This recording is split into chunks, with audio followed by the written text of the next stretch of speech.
In this video, I'll show you how to draw and paint these cute little whimsical bluebirds. So let's get started.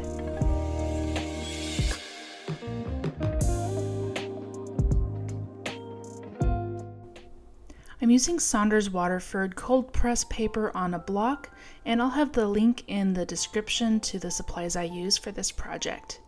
So I'm just using my hard lead pencil, and I'm drawing two ovals right next to each other, and then small semicircles on top, just so I can get an idea of the proportions of the bodies and the heads, and just getting these guidelines in before I start drawing in the details. So the bird on the left, I drew the wing right on the side, and this bird on the right, since he's sort of tilted towards the other bird, I'm making the wing a little bit more shifted towards the other bird, if that makes sense. Now I'm drawing the branch underneath their bellies, trying to make sure I get them even, but I'm not making very straight lines. And now I'm erasing some of these guidelines so I can add in the details.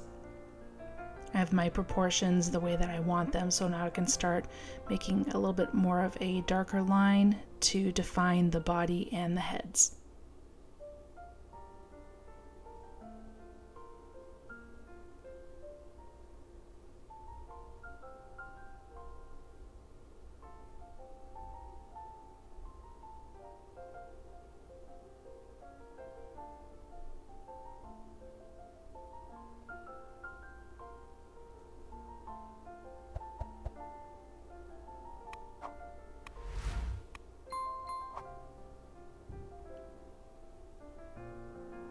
I'm making the feather texture on the wings, just very simple little loops and lines.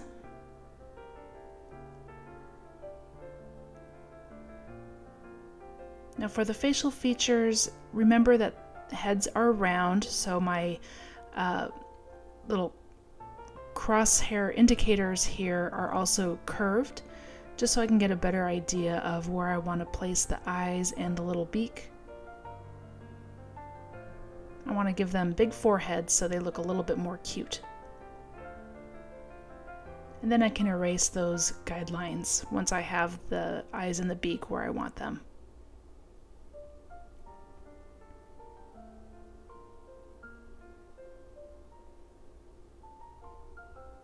I'm drawing in the little toes. Super simple.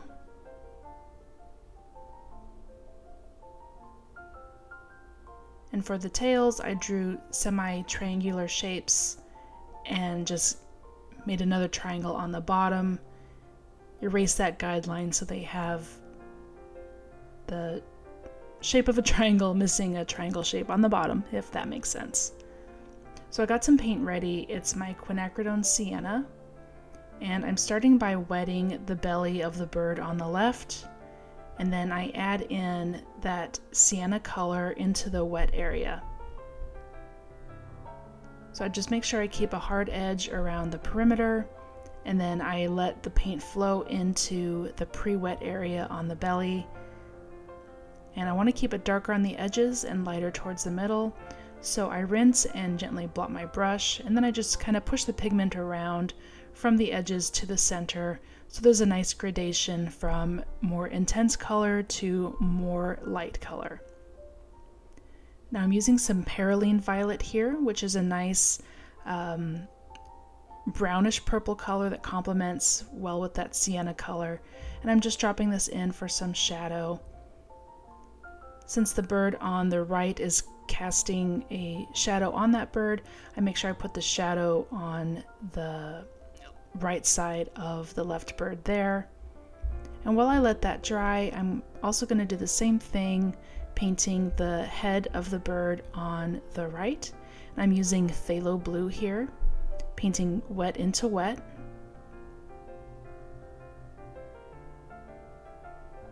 Careful to paint around the beak. I'm doing the same thing here. I want it to be darker around the edge, and I use my damp but cleaned brush to push the pigment towards the middle for a little bit less concentration of color. Now moving on to the tails, and I'm gonna do alternating the same shade of phthalo blue.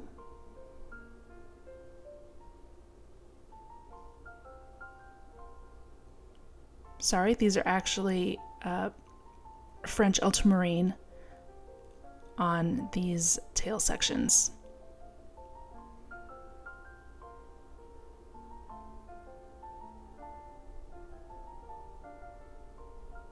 These are also being painted wet into wet on each section.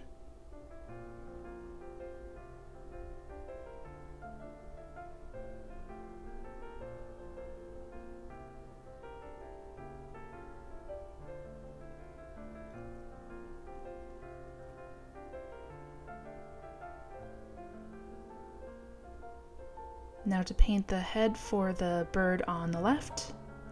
Doing the same thing, just painting it wet into wet using phthalo blue.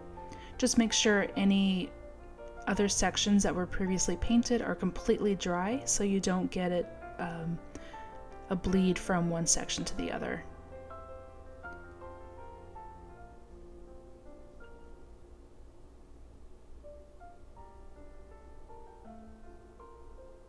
Again, painting around that little beak.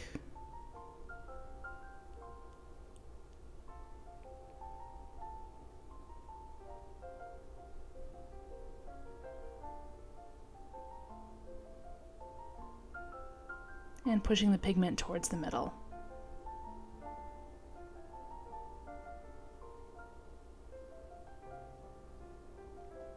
So now the head is dry on the bird on the right, so I can start painting the wing. I'm using that same phthalo blue color. I'm going to drop in some French ultramarine for some shadow color, the same color I used on the tail.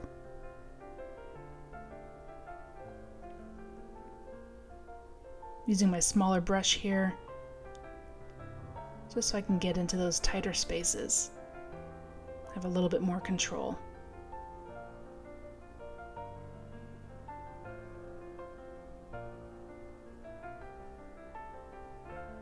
Now the previous tail feathers are dry, so I'm painting in wet on wet on the in-between ones. I'm using the same French ultramarine.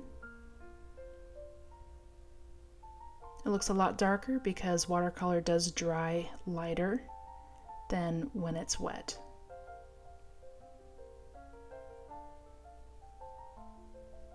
And now making sure everything that's touching this area is dry, I can paint the belly on the right bird.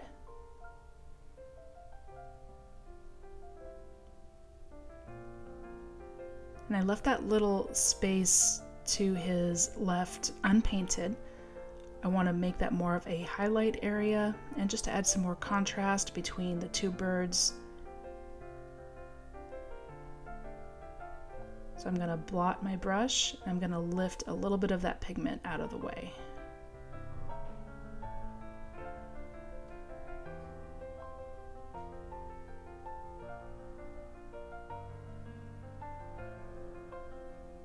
And again, while it's wet, I'm going to add that same Perylene Violet for the shadow.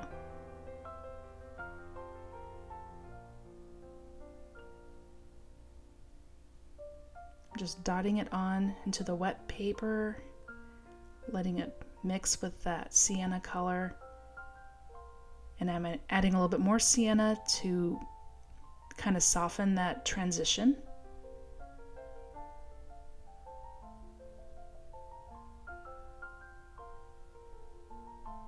Now once the tail feathers are all dry, I'm doing a glaze of the phthalo blue, which is the same color that I used for their heads. Just to tie in the colors a little bit better. And for the wing feathers, I'm doing French ultramarine on this base layer, alternating each section.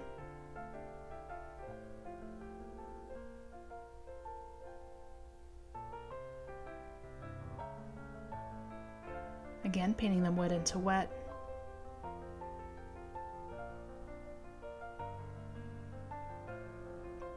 I think that last one was actually just on dry paper because it's such a small area, but I use a little bit of water on the tip of my brush to blend that. Here's a little section of that other bird's wing here that I'm painting in. By the way, if you're new to watercolor or ready to level up your skills, then you should check out my Watercolor Tips and Techniques e-guide and video. This explains and demonstrates 10 of the most essential techniques to help you learn and boost your painting skills quickly. It also includes a video which demonstrates each of these techniques. Just go to createwithaura.com/free for the free e-guide and video. I will also have the link listed in the video description as well. So now I'm just filling in those blank spaces on the wing feathers, making sure the previous sections are completely dry.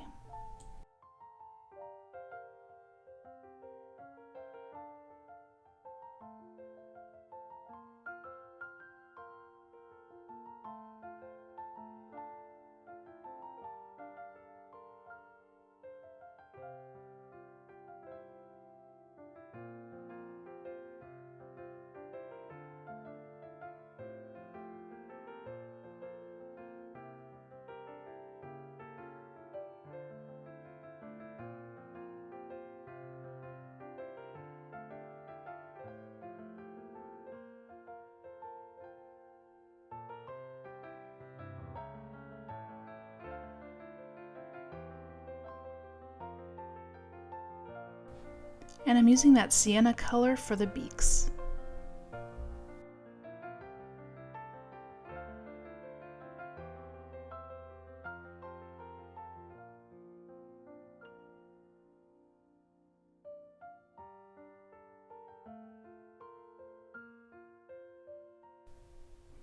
I'm using a dark indigo to paint in the little eyes, but you could use indigo or black paint or even a black marker, whichever you prefer, just to get these tiny little eyes on there.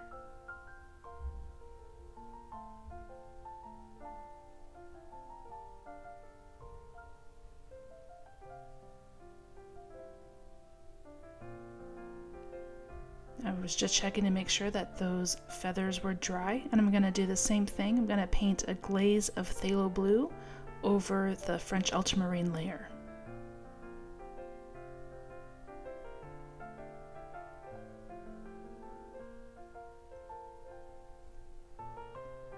This step is optional, but it does help to give a little bit more dimension to the finished artwork, and just kind of blends everything together a little bit better, having those two shades of blue just a little bit more cohesive.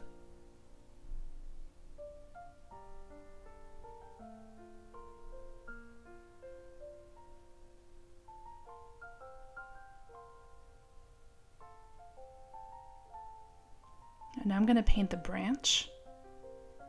And one of my favorite ways to paint abstract wood texture is just to use water drops to disperse the paint and charge different colors into it, and I'll show you how I do that. So I'm using that same sienna color that I used for their bellies. I'm just adding that in. I'm not too concerned about painting it right to the edge at this point. I'm just dropping it along the length there. And I want to work quickly while the paint is still wet to add these other colors.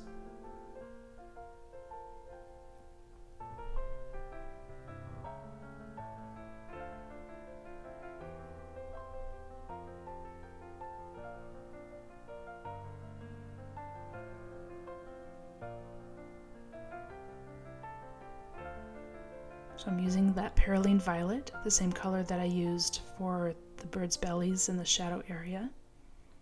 You can see that I'm just dropping it in on top of that sienna color.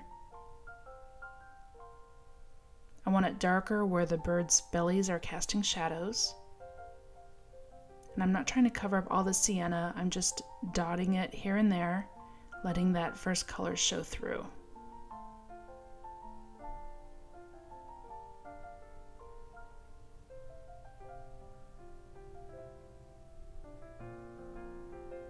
And a more thicker concentration of that Perylene Violet color, dropping that in where I want the darkest darks, Again, pretty much underneath the birds and on the bottom of the branch.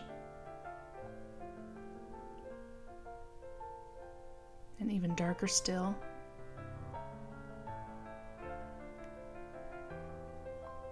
This is actually the little bit of indigo that I'm using there. And now I'm using my damp brush and I'm just dropping on little drops of water which disperse the paint and create that texture. It's a really easy technique for painting bark. I have another complete video where I demonstrate this technique in more depth. I'll have it linked in the video description. You can also click on the top right hand corner of your screen and it will play next after this one, depending on which device you are watching. Okay, now the bark is completely dry and those first little toes that I had sketched in disappeared, but it's not a problem. I'm using my Posca acrylic pen to fill in those details, as well as a little highlight in the eyes, and we're done. Thank you for watching. Please give it a thumbs up and subscribe for more videos, and I will see you next time.